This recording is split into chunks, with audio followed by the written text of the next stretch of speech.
Share my screen. Just go live on X. Please share on X, guys. You might get double voice for 1 second as I click go live.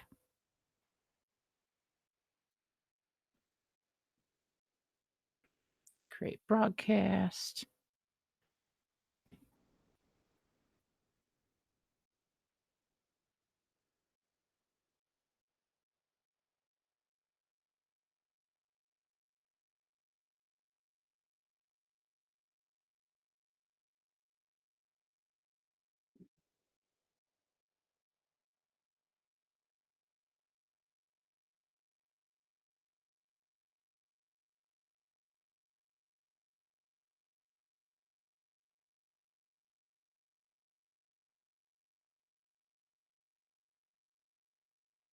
Yeah, if I miss something, you're always gonna get something else.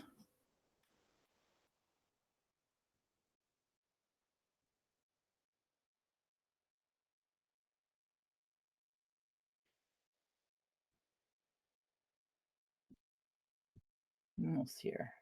Almost done.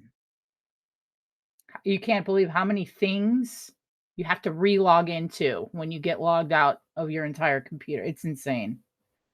Because I had to like reset on my OBS, everything. And I don't know how it happened. This never happened in 2 years. It's crazy. All right, post that. I should be good to go everywhere. Let me share in Discord and go live on Discord, and we will get started, y'all. All right, start that. Share my screen. And Arsenic, if you want to hop onto voice in WAP, request to join up there. That way you're on voice there too. X, I'm not that worried about. They're for free. Come to WAP or Discord if they want you to hear you too.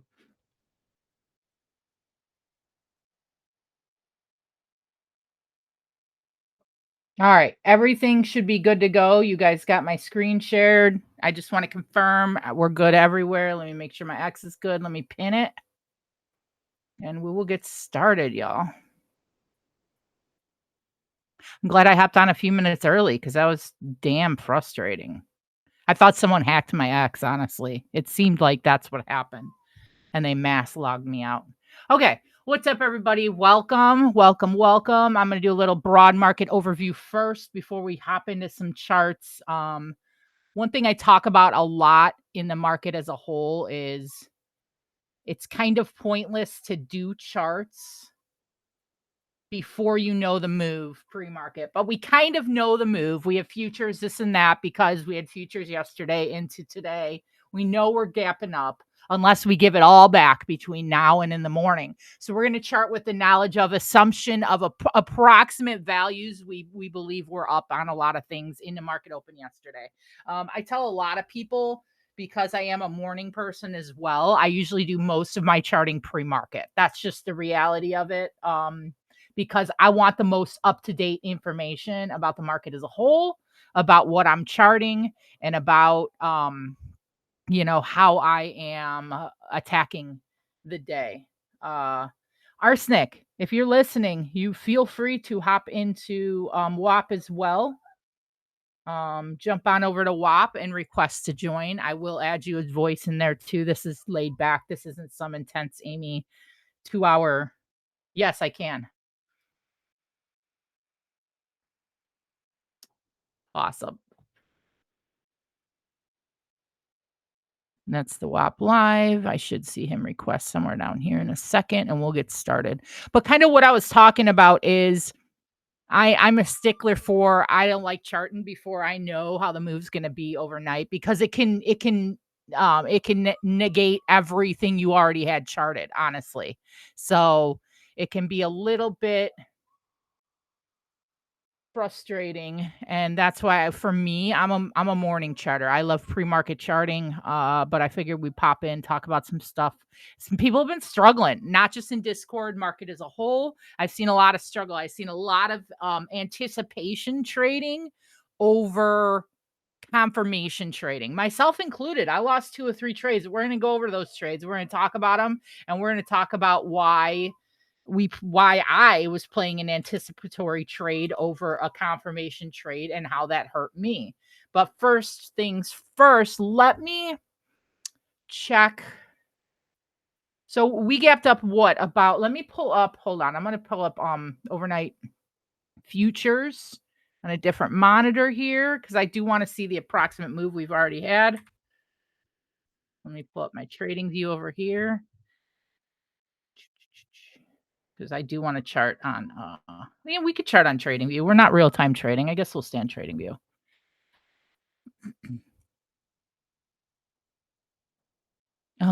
Did you try to request somewhere? Am I missing it?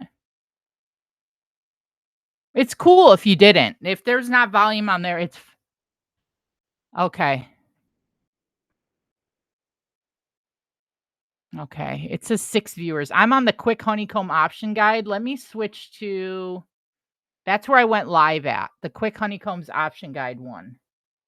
So maybe you have to request there. If not, it's no big deal. It's not some super hardcore, rigorous, teaching shit. It's literally not a big deal either way. So see, I've got updates coming here too. It's just been wild. It's wild, wild, wild.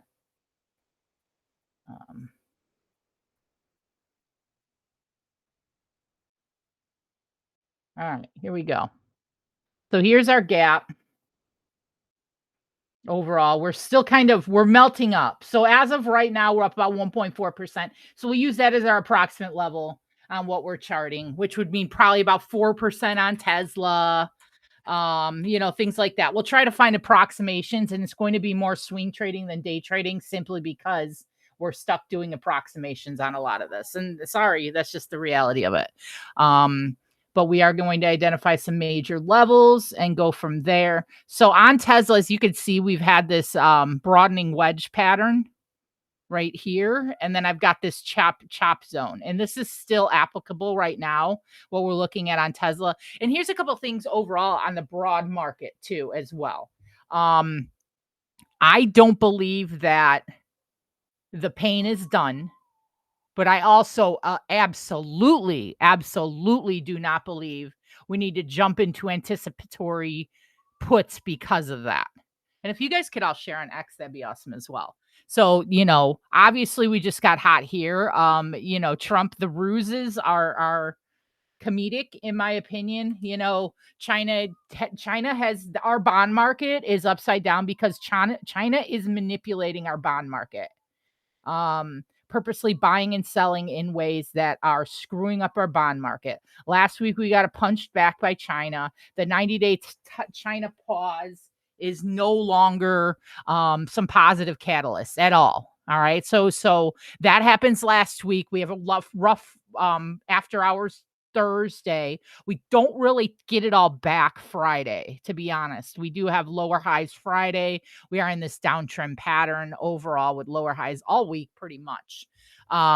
So then we get the EU news. And for me, here's the reality. EU is like a tip in the hat, a drop in the hat compared to the substantial what China is. What we need from China and how much we buy from China and how much our bottom line of our companies and our companies' profit margins. Because overall, guys, and a lot of you have heard me talk about this, with some of you haven't, and then we'll get into the charts. I know you guys hate the lectures, but overall, all right, the price increases if tariffs come to fruition in the way that the market is scared of happening will hurt the companies, will hurt us. We're going to pay for it, but it's a trickle down. Like Tesla, it was like, oh, Tesla back to all-time highs, this and that. The pain of quarter one and the lack of Tesla buying has not hit its peak yet. That will be next quarter. It was not this quarter.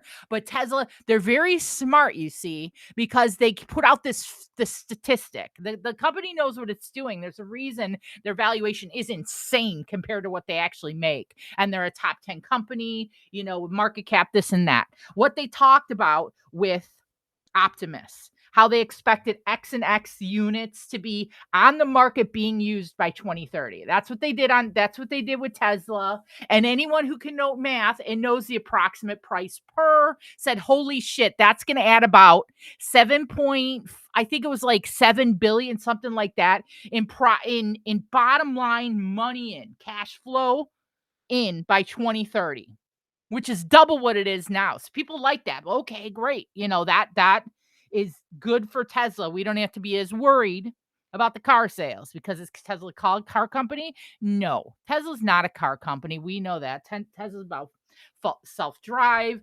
robo-taxi, Optimus, charging, and everything in between. So they knew exactly what they were doing by giving a little, giving a little tease, it's the appetizer, but not even a whole appetizer. It's like a tapas appetizer where you get one damn bite of something and that's all you get. It's not going to fill you up. All right. So unless they continue to stack on these massive, massive things, they don't have any sort of setback on the big events coming in the next month when it comes to self-drive, robotaxi, et cetera, in Texas, so on and so forth. They need those things to stack up properly. I don't believe it. You guys know Tesla was like one of my favorite stocks of 2024. I am not a long-term Tesla investor other than what I've held for a very long time at this moment. That's my long story. Short story is gap up. It's all smoke and mirrors right now, but that's all the stock market is in general. Really what we're looking at Tesla's is 350.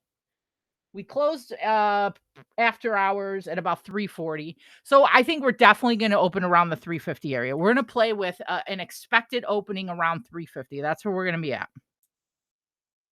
Because I do expect that sort of gap up unless we have more news or we just fade. But I would be shocked to see a slow fade. If we're about 1% or so on that, I expect Tesla 4% or so, reasonable. So what are we looking at here at that point? What we want to see tomorrow for our short-term trading setups is that hold of 350 because we're not going to get.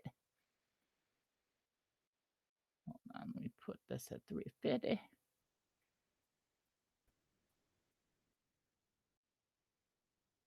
We're not going to get the flat or the down. The gap up market opens are the toughest because are we getting the gap and go? Are we getting the gap and fade? I personally would love to see a gap and a fade with a strong support pickup in certain areas. Like say we open around 350 or so and we fade into the top of the highs of last week, Wednesday, Thursday, Friday. All right, say we fade into that. We gap up, we open right around 350 and this is all speculative. This is why I hate charting before we get the moves. Okay? Cuz this is all going to change by tomorrow, period. All right. So this is why I do not do night analysis. Period. I know there's 24-hour markets. We can move Tesla we can watch the 24-hour markets. I understand all that shit. That's not what I'm talking about. But anyway, right here. So we're looking at a couple different scenarios here. One is the fade, and I would love to see any sort of a fade hold these highs from last week and then that pop back above 350. That's first. And then second, we've got the fade where we lose these highs from last week in here.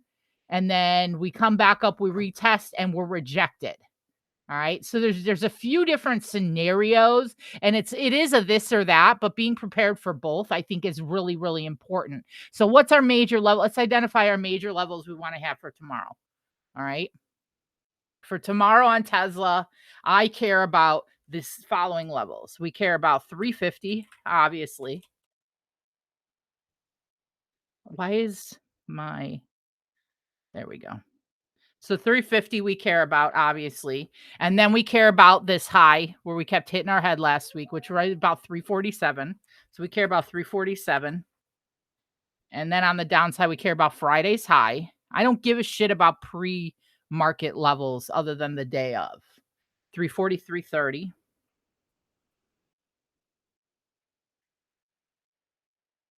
And then we've got, once we lose this box, and we start to come down below 340 flat, that's when things start getting very bearish. If we give up the pop overnight If we give up the pop overnight, into tomorrow and start to fade, and we end up so this is kind of my broad statement, my statement, to really watch for Tesla in particular, but the market as a whole. But we also know Tesla doesn't give a flip what the market's doing. Tesla will be bullish while the market's bearish, so on and so forth. Tesla behaves borderline like a meme stock. We know this shit. So Tesla's one of the charts I'm charting totally independent of like market sentiment because it can move with the market pulling back, so on and so forth. That doesn't happen with all of them. So we're really looking at these levels here to the downside. If we lose 340, if we get weak and we come down to this 340 and we really give it up tomorrow, where we're back down into this gray box here, this void entry within box, and end up below it down at that 340 or so level, I without a doubt, believe we test the bottom of our broadening wedge before the top of it. We have to hold the gap up tomorrow. Okay. That's important. All right. So this is short term. I'll put on 4-hour charts, all that shit in a minute. So these are the downside levels we're really looking at. And then on the upside, we've obviously got this high from last week, which is about 354.40. That was that impulsive move. We immediately gave it up. We had the double test, couldn't get it done. So we immediately kind of moved back.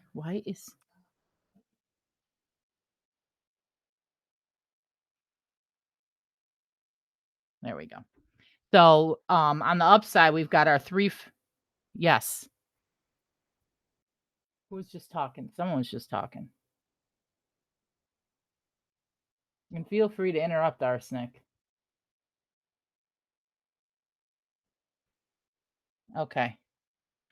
So on the upside, so these are downside levels we've got, and then on the upside, we've got our 354.47.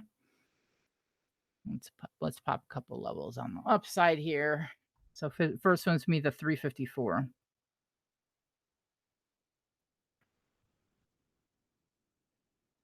And then let's put on a little longer time frame here and identify some levels. All right. So after that, we're looking at, 361.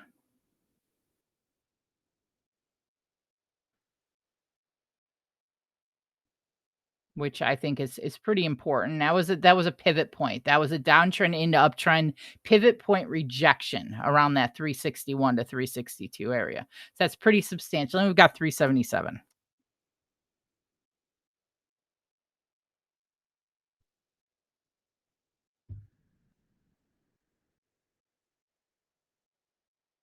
And everything is so news dependent that we really just do need to consider that in the grand scheme of things.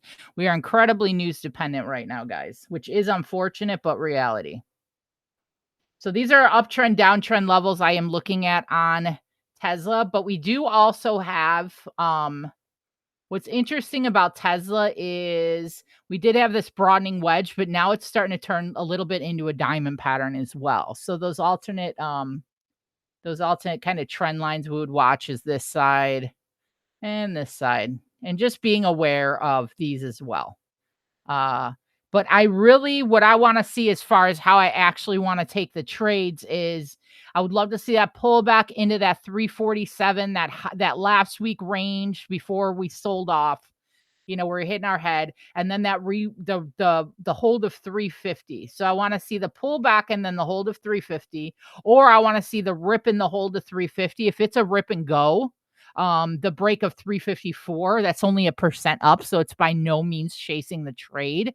So that the alternate theory there is we would just want the rip and go. So that would be where we just immediately take an entry at that 354 hold. That would be like kind of my second choice there on the upside if we don't get the true pullback on this chart. And I know it's like 4 different scenarios. So really it is identifying the levels and identifying when we bounce off those levels and when we have rejection at those levels. So let's pop on our volume profile. So as you can see, also 347.80, pretty much right at that area we want to see the bounce at. And do you see why this chop avoid entry within, why I have this, because it's all high volume over the last week. It's not ideal trading.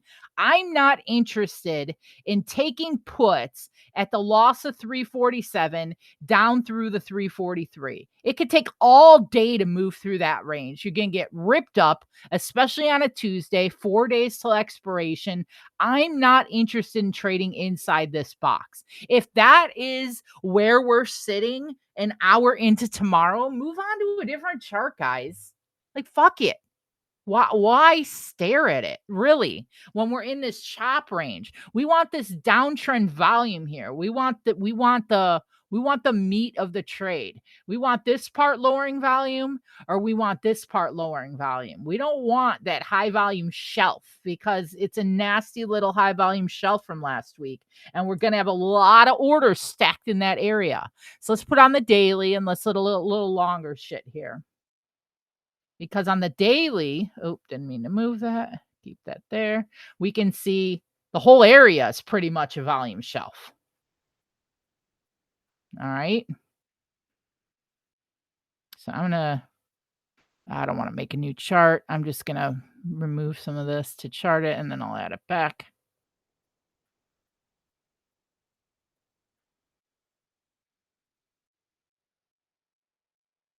I don't want them anyway. I just want them for the video. There we go.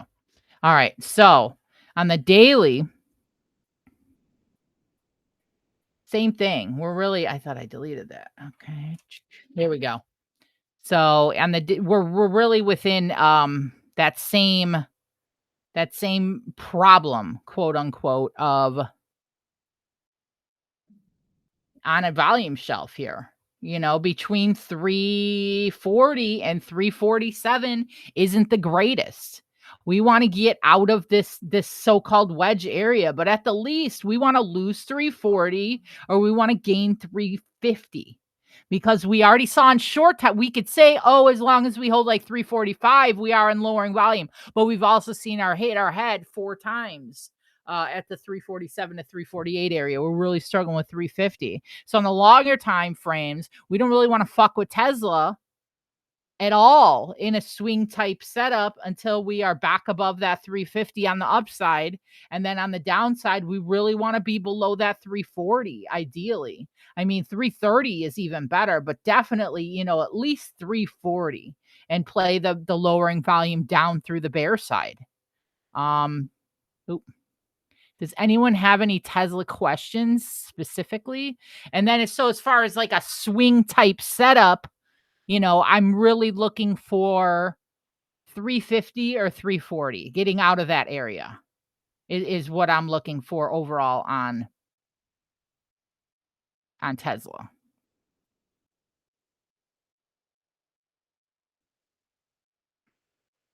So overall, Tesla isn't the greatest chart in this area, but if we do get the gap up, that 350 area is where I'm firing some shots in, because you can see once we get into like 355 into like 415, we've got essentially no walls. We've got, as far as like kind of longer term, we've got our 350. We know that. But then, I mean, we've got straight shot through 362. And then at that point, I'm really looking at 380 or so.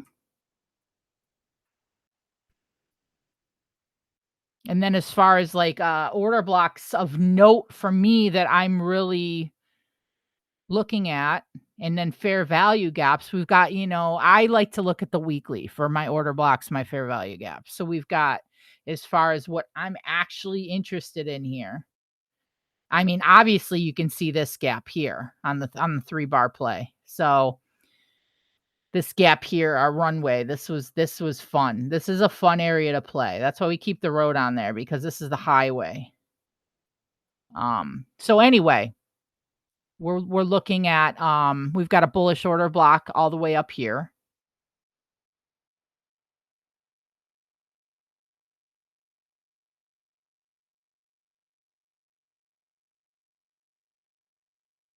Excuse me, bearish order block all the way up here. And it's kind of a wide block. I don't love that. But we do have an order block there. and it's actually too big for me to even think it's worth worth throwing there. And then as far as any sort of like fair value gaps, we've already kind of worked through them. I care about the 362 right here, and then I care about the 350. As you can see on the weekly time frame, we move through that area without much in our way. And now if we put it onto the daily, you can see again, we do move through that area pretty easily. So again, so long term, I'll type this back out, long term and short term. Long term 350 hold into 362, and then short term we want the retest of 347 with a hold.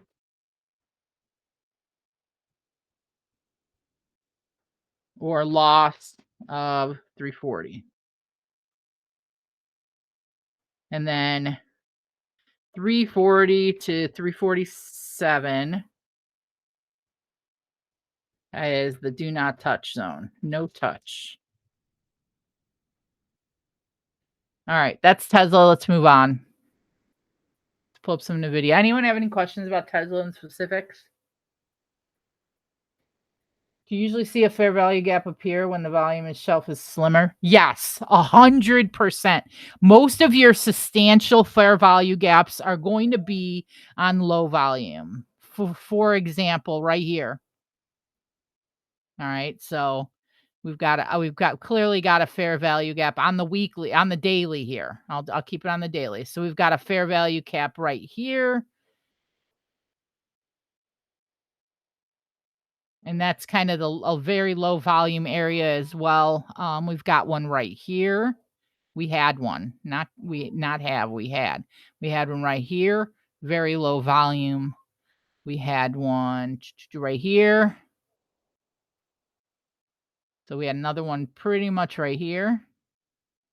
That one's actually a high volume, so that's a little surprising. But in general, yeah, for the most part, it is definitely on high volume.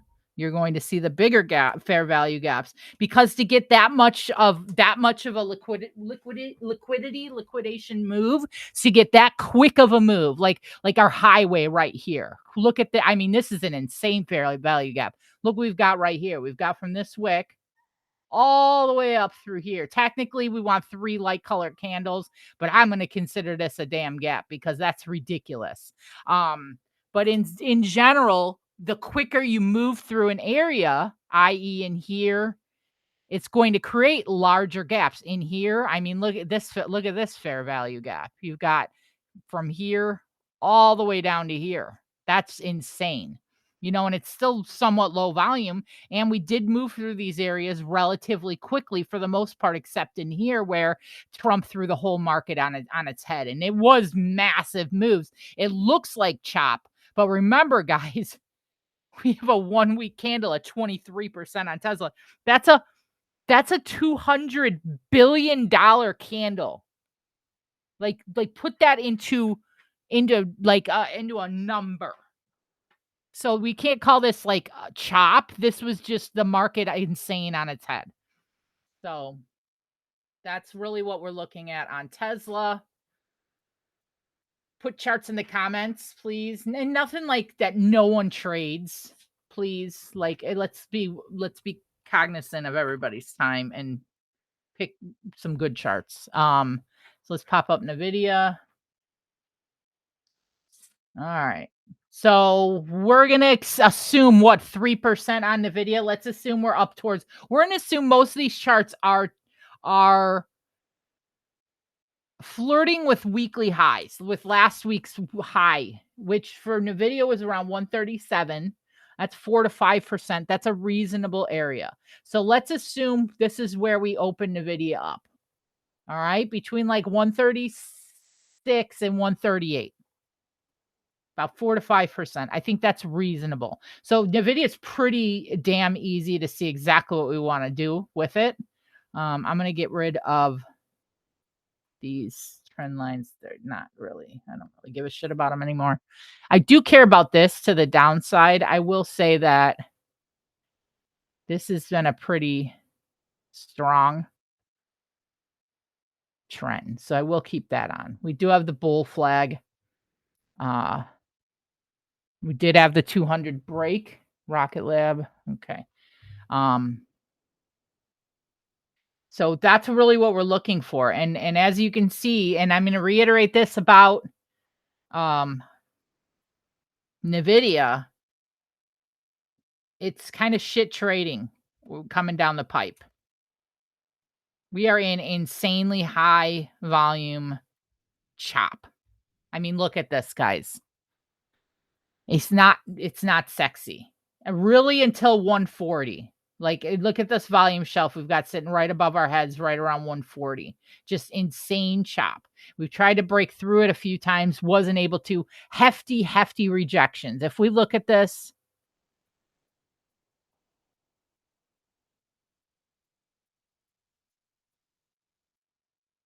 right here, right here. These were heavy rejections with immediate sells when we got to these areas. So I'm not overly excited about Nvidia over 140 as far as like a meaningful swing trade.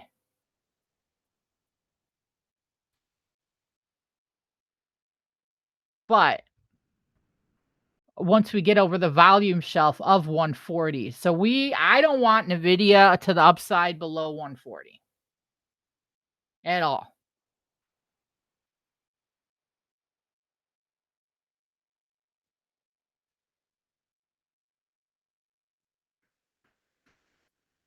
And then on the downside, oops, sorry. So we're really kind of looking for that 140 area.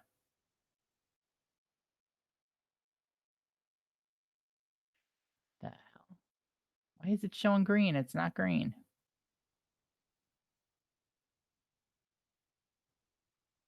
Oh, it's okay. So anyway, yeah. So for me, I'm really not giving a shit about Nvidia between 137 and 140. Sure, for like short-term trades, cool. Like you do you. So really what we want to see is that hold of 137.42 for our bullish entry because I believe we open in this area here. If we get the pop and drop, we want to break last week's wick high, and we want to kind of bounce off that area and settle and then take our entry at the break of that level. So really our entry is a dip below 137.42 and then a break back above. Because for me, on this chart particularly, it's hard for me to jump into a gap up and go.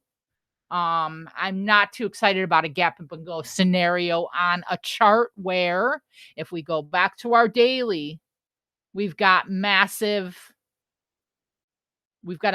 wall right above our heads here. I mean, some of the highest volume of the entire year, guys, is sitting above our head right there. So don't love that. We need that 140 break. And I mean, are we setting up an insanely large Head and Shoulders here? We'll see. We will see.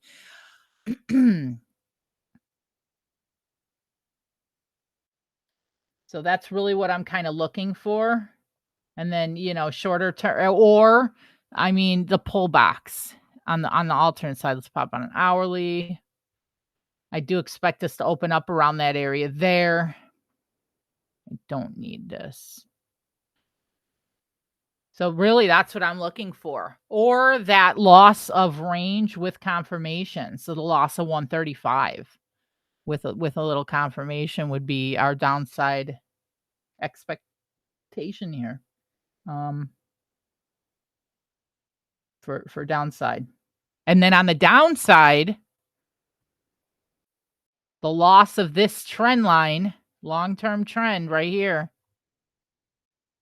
the loss of that on a retest down towards this 200 and yonder, then we get nasty bearish. So we've got a couple like kind of longer term bearish entries. We've got the loss of 130. We know that kind of the loss of this range here. I'm going to delete this. This is from Friday. But we can see this little bit of a bull flag here that we had. So we're watching that and the loss of this flag, really the loss of 130 on and the loss of our channel played down through the 200 would be like my bear side longer term type swing. And on the bull side, it would probably be like the daily close, next day open above 140, or at least like a 4 hour above 140. But I'm going to reiterate, NVIDIA is my least favorite swing bull setup. It's one that I'm not overly excited about because it's nasty above our head. Pop it up again. I don't like that. I don't like all this. All right.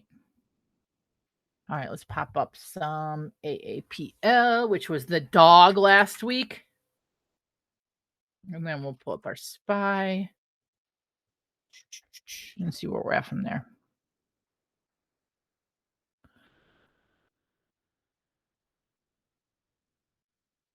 All right. So once again, we're down towards, we were just about to lose a major area on Apple. And Apple was going to be in big trouble. This is a massive zone on Apple overall. This is almost a 10% zone here. It is actually over a 10% zone. 193 to 214. I mean, this looks terrible to me. I do believe on Apple, we were 195, let's say 2-3% gap up. I think we end up in around the $200 area, which is cool because it gives us a pretty good basis access point. So we're going to expect Apple around 200 tomorrow. And it's really the same thing, but as far as major levels we're looking at on Apple. So we've got, so let me pop this in the chat for everybody else as well. So on Tesla,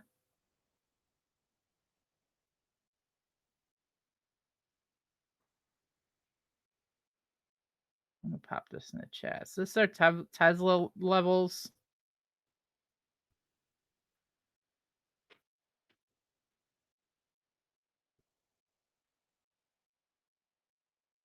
And then NVIDIA was, I'll do them in a minute. I'm going to make you guys do that. I just don't want to forget to put them in there as well. So really 200 is kind of our bull bear level. It's a major level on Apple in general. And it's kind of the same thing, but as far as levels I really give a shit about on Apple, 200 is one of them. And then that 207 is another one, and then obviously the top of the range.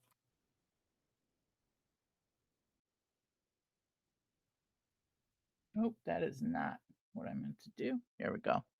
Let me put it on a little shorter time frame. We'll identify some levels within. So we're really looking at top of range, bottom of range, and then the 200 level. And that's really it for this one. We got some gap fills. We've got 203.25, pretty important. And then, like 210.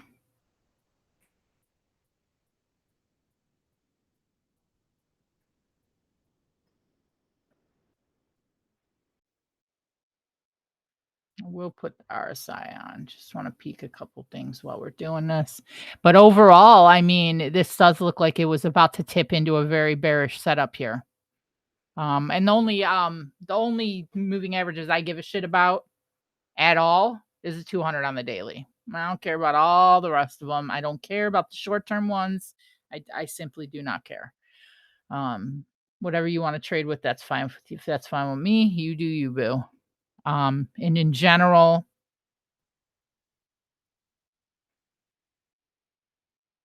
put this on, identify what we got going on here on a longer time frame. Let's find our volume shelves.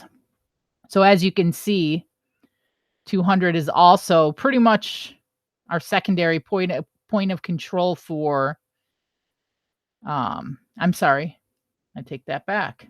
The chart just shifted around on me. So as you can see, the area we're in here is our liquidity zone. We're stuck in it. And it makes sense we're stuck in it because even though all our volume for the last 2 months has been in this area, look at how low the volume is compared to everything above and below us.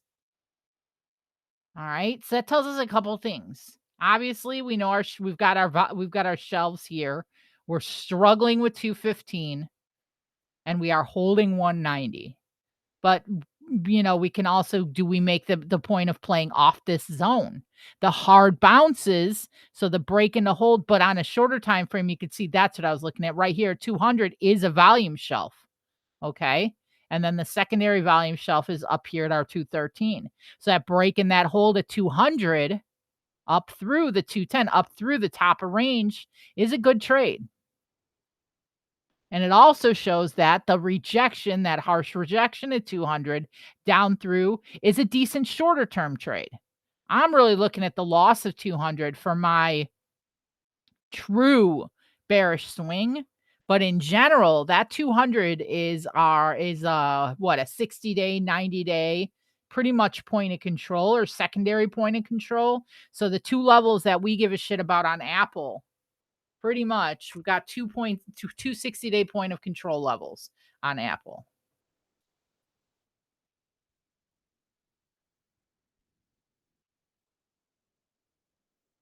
And that is 200 and 210.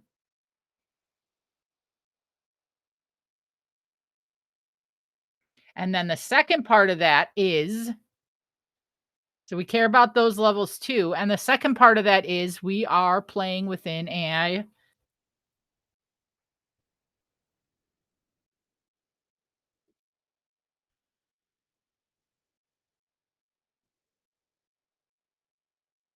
we're playing within an accumulation distribution channel. Okay.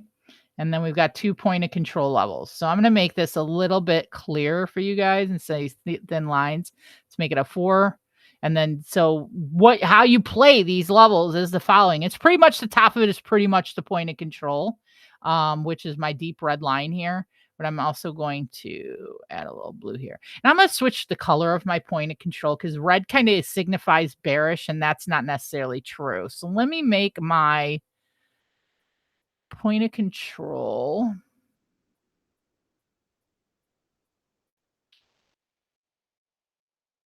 pink. No, let's do baby blue. All right. So actually we're going to do white. No, I'll keep it baby blue.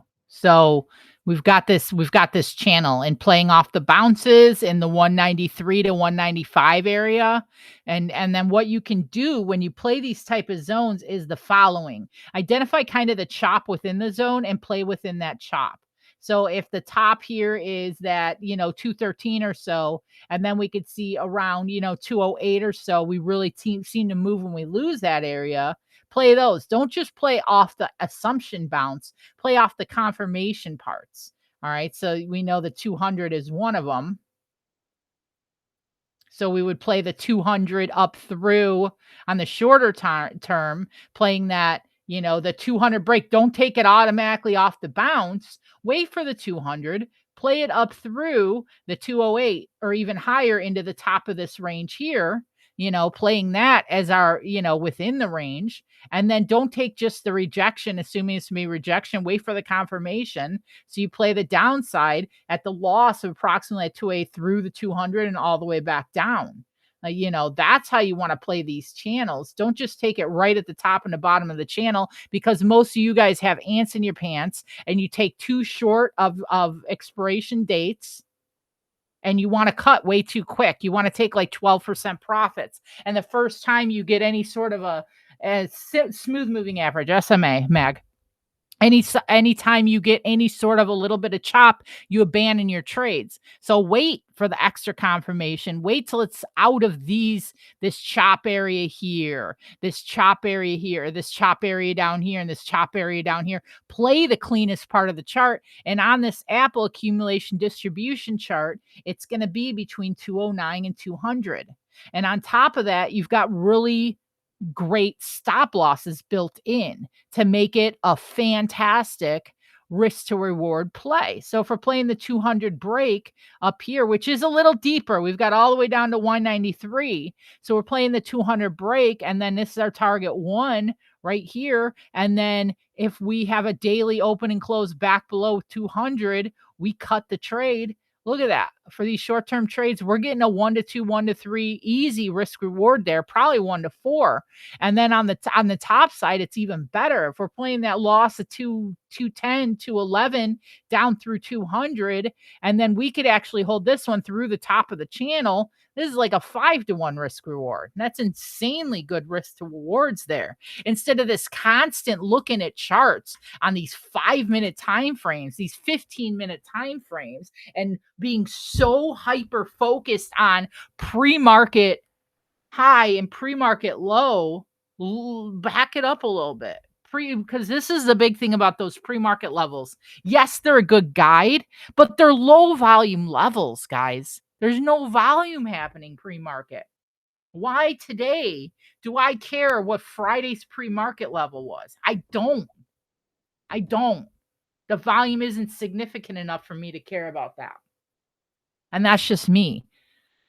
So that's what I'm looking at on Apple here is those levels right there. And it's a clean play with great margins. If we take that 200 entry on confirmation, all right, and it can fail 3 out of 4 times. What was that? I heard someone talking. Maybe they accidentally did. Well, we could take that trade and we could fail that trade 3 out of 4 times, and that 4th trade works out and we still end up green because we have it set up in a way that makes sense. Now, on this trade, we're looking at the 4-hour. Let's see. So how do we identify which contract we want to take? All right, the break at 200, we want to take that entry. How many days did we fall through this area or break through this area last time? So look at, we gapped up the 200 here. We shot through it here. Here we couldn't break it and never took the entry. So it's very clear when we get to that level what to do. But once we get to the level, how many days? 1, 2, 3, 4, 5, 6. 6 days to get up to that level. All right. This time it took 1, 2 this time, but it was a gap up. It was a little outlier. So if it took 2 days this time, 6 days this time, if we split that in half, 4 days, double that's 8 days, go 2 weeks out on the contracts. Because we want to be at the desired target level within the first half of the time span of the contract. The first half, okay? Because then our bell curve, you guys know, we've talked about this 9,999 times, but for the new people here, we have a bell curve, okay? And on any contract, we've got 4 segments. We've got this like first part, we've got our outlier here, and then we split this in half, all right? And optimal profitability on any swing trades is here.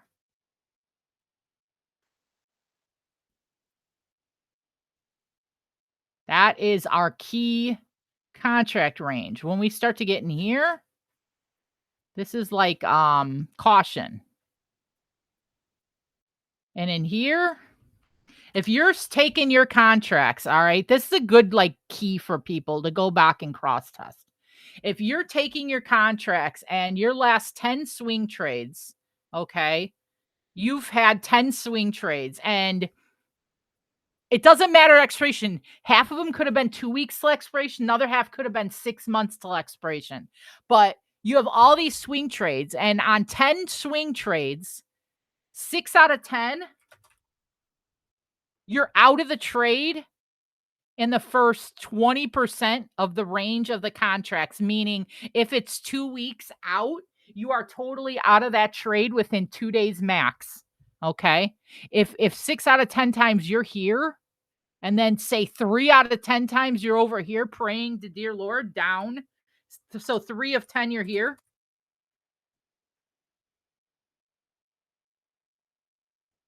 So if 3 out of 10 you're way down here and you're red on the contract and you're it's 3/4 of the way through and you're down 50%, and then only say 1 out of 10 trades is on this 10 sign, you're all fucked up. And you gotta adjust your trading plan.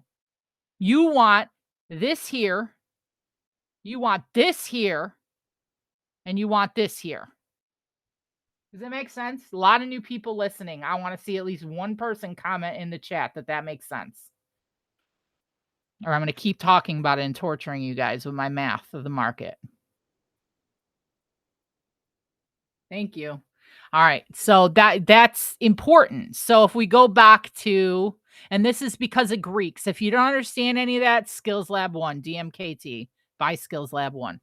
So anyway, so on these contracts here, we know if we go back and we cross-check it, it takes about 6 days. We want double that. That's 12 days, let's say. We go out 2 weeks and, and then we've got proper risk reward. We've got proper amount of time to let the play come to fruition. And we've got our whole game plan in order. We know when we're stopping out of the trade. So we know if tomorrow we get that 200 hold, we know first, say 4-hour candle, open and close back below 200.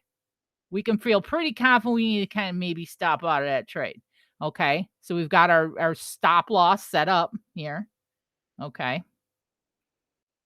And then we know that our main profit zone is going to be 208. Of course, we could take some profits early.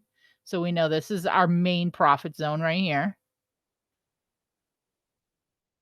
I mean, look at the risk reward on this trade. So if we take it, say we're all the way up at 202 by the time that 4-hour closes. So we get it way up there. All right. And here's our reward bar. Even if we take it way up there and feel like we're chasing into the trade, quote unquote.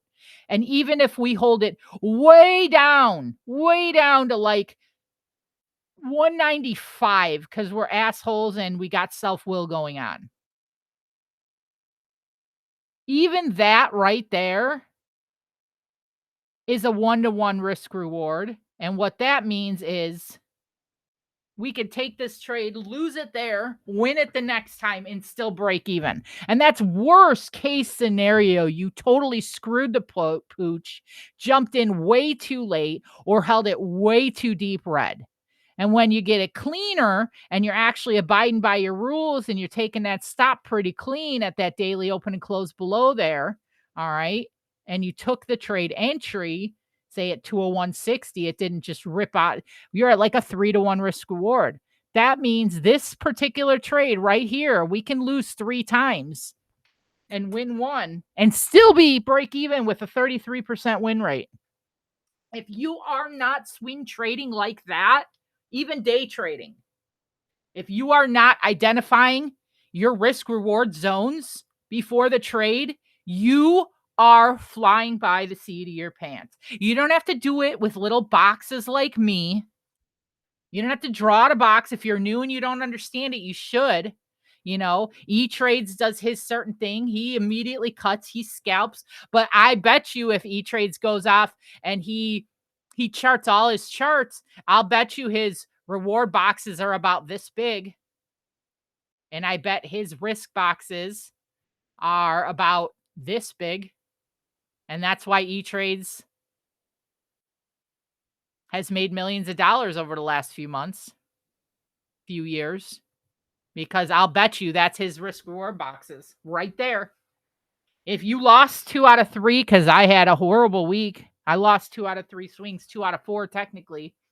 If those beat up your account, something is off.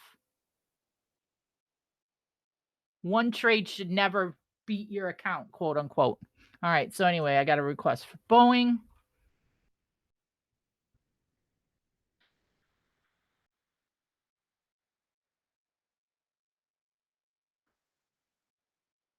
I'm already in Boeing, as you guys know, I've reminded you 9,855 times. I mean, you're kinda chasing at this point, truth be told. However,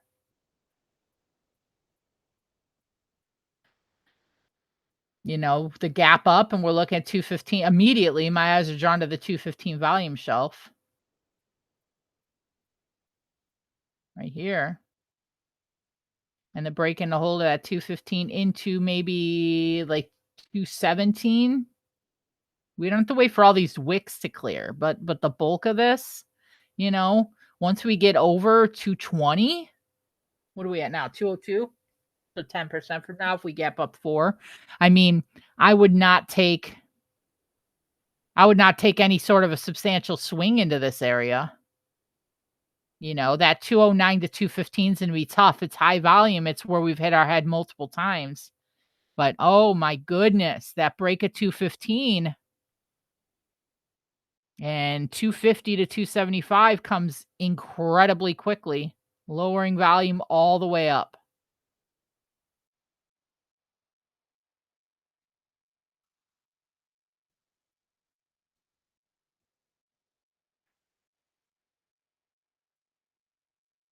Isn't it? Hold on, what are you saying here? Can you chart BA? Broke my daily trend, but looks to still be flagging.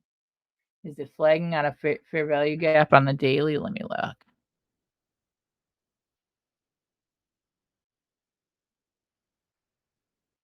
Um, I don't.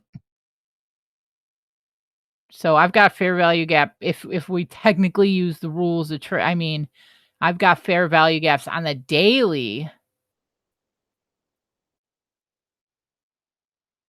here.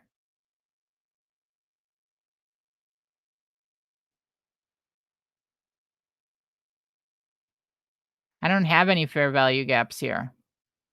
For fair value gap, I need 3 candles of like color. So I'd have a secondary fair value gap right here. I mean, no, because the wicks overlap.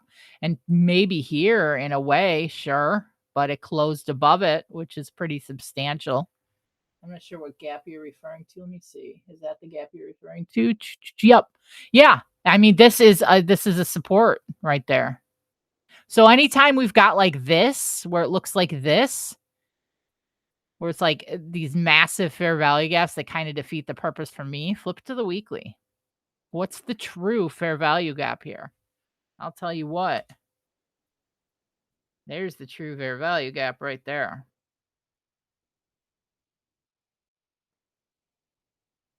That's what I care about. And it coincides with where we hit our head here, we hit our head here.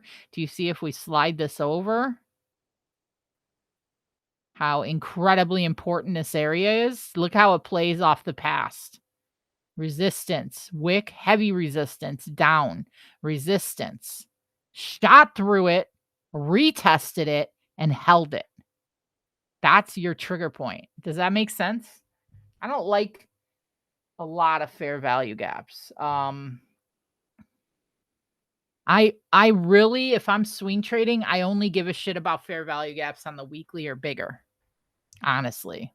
Um, so for me, if Boeing gets a little heavy and we pick up support at 180 to 189 to 192, if we shift into this area, if we do get heavy on Boeing, a lot of profit taking happens, and we start to kind of chop around here.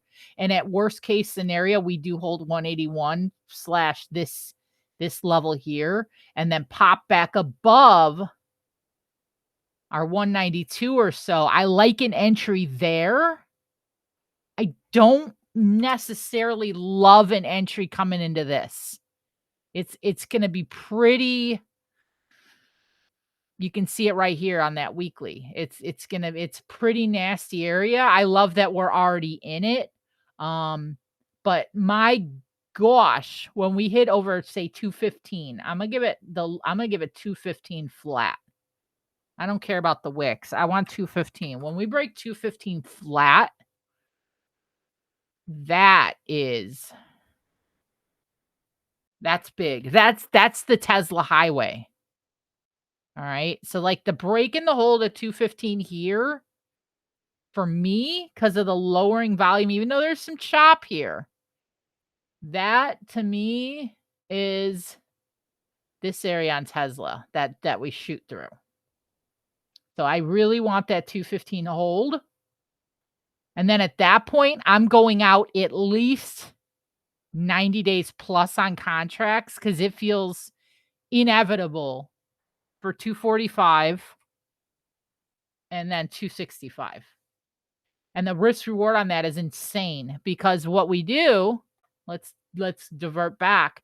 Give it enough time where we don't get spooked if we have one fucking red day on our trade, okay? And we get our little thing right here. We can't go out 2 weeks on contracts that we want to try to play up to 245. We've got to give it time, okay? This is the weekly. This took how many weeks did it take to get through here? 1, 2, 3, 4 there. 1 there to this point and 2 there. So I'm going out at least 90 days or so. And I might even go out 6 months because the risk reward makes sense on this trade because even to target 1, here's our risk bar and our reward bar. What the heck? No, I don't want that. There we go. So, it's got this insane risk reward because we're immediately going to cut this trade if we get like a daily open and close sub, say 206 or so.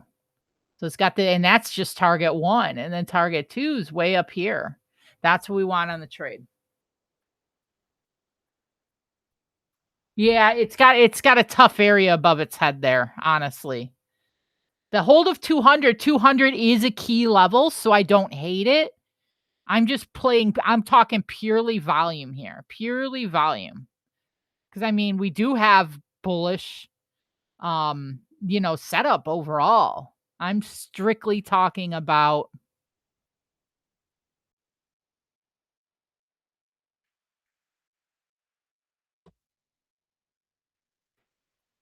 the setup here. Look at this divergence. That was sexy.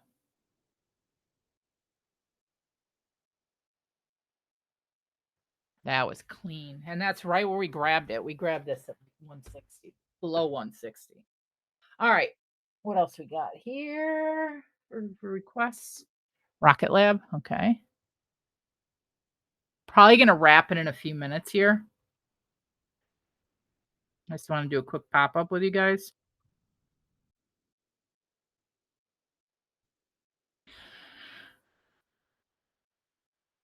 It's been about an hour. That was my plan.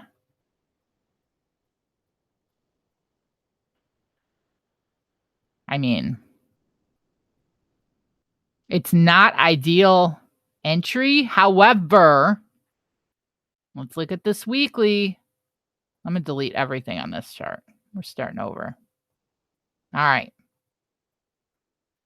Very first thing I look at is this right here. That's the most important part of the whole chart.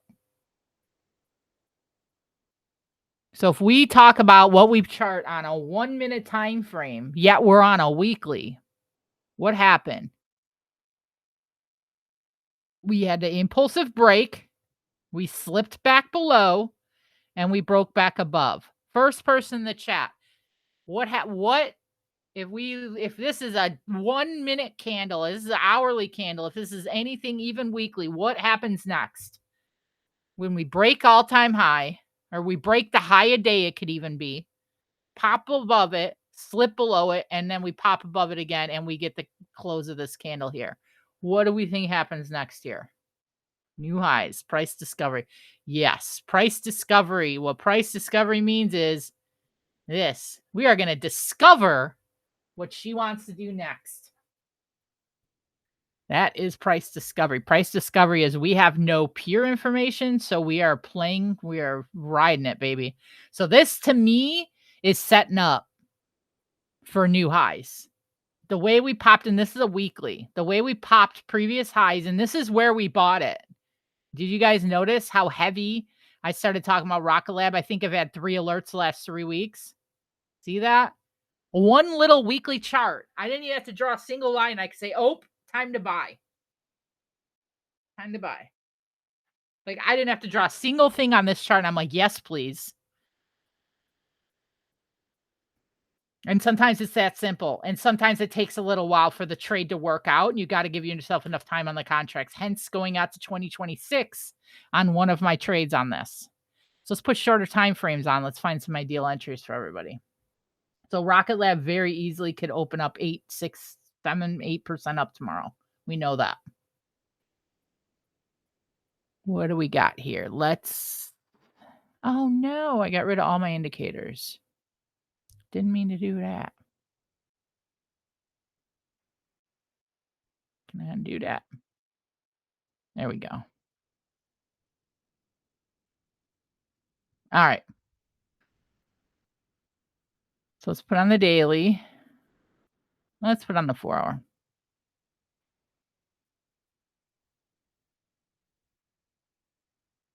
And on a short time frame, this resistance, so let's pop this line as a major line. All right, let's make this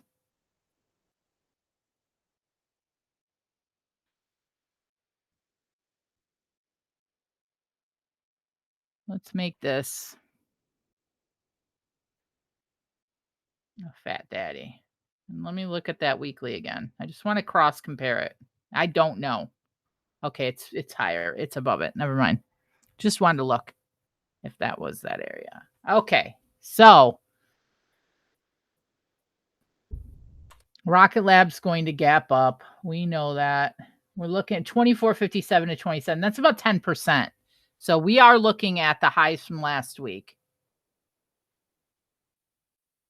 A lot of us are already in, and unfortunately, we are coming into a little bit of chop, but once we get through that, I mean 28.50, which is here, can come reasonably easily. 26.60 to 28.50 doesn't seem like a lot, but that's like 8-10%. And that's going to pay very well right there. I'm not at all interested in shorts on Rocket Lab. And we also bounced off the 200, just a very, very nice looking chart. So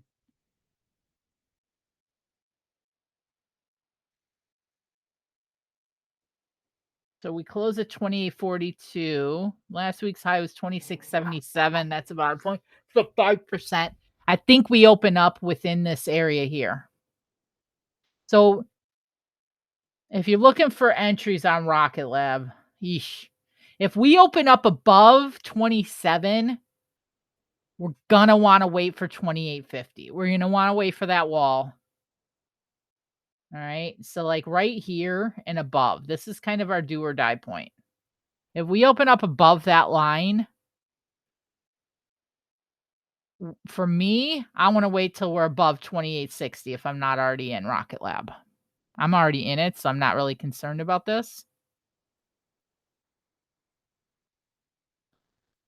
But if we open up below, the risk reward makes sense. If we're like in the 27 area, this or that, below, like down in, 26.50 to 27, it makes sense to be able to play this up through the volume shelf. But overall, really 28, daily open and close above 28 sets up my entry for all-time highs very quickly. Like, I do believe once we're in $28 to $30 levels, we're at all-time highs within 2 weeks.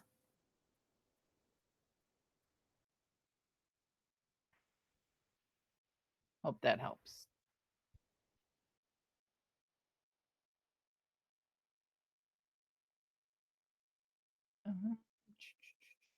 What else we got? Not doing a Riley crowd.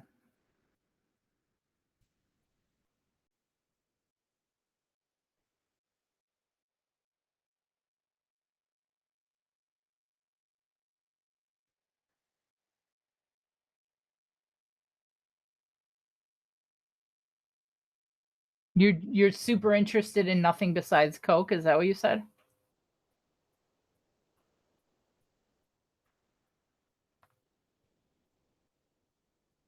All right. I mean, there's nothing to chart on CrowdStrike. Bourbon. We're in price discovery. We're in all-time highs. There's nothing to chart because we are going to gap up.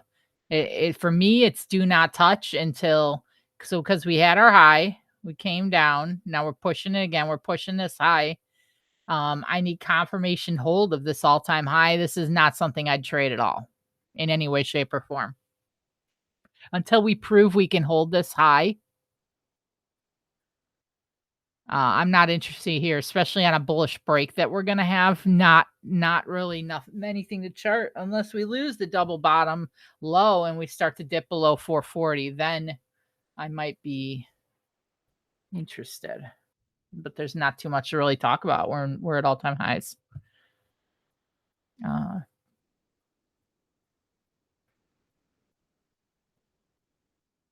little bit of a diamond on Coke.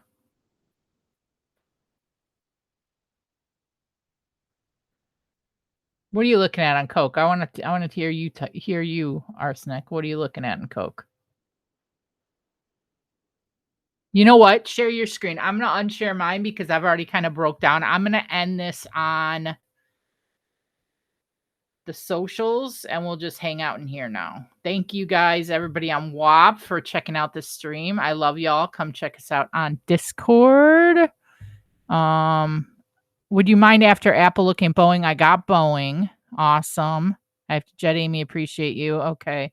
Thank you, Derek. I appreciate you. I'm gonna end it on here.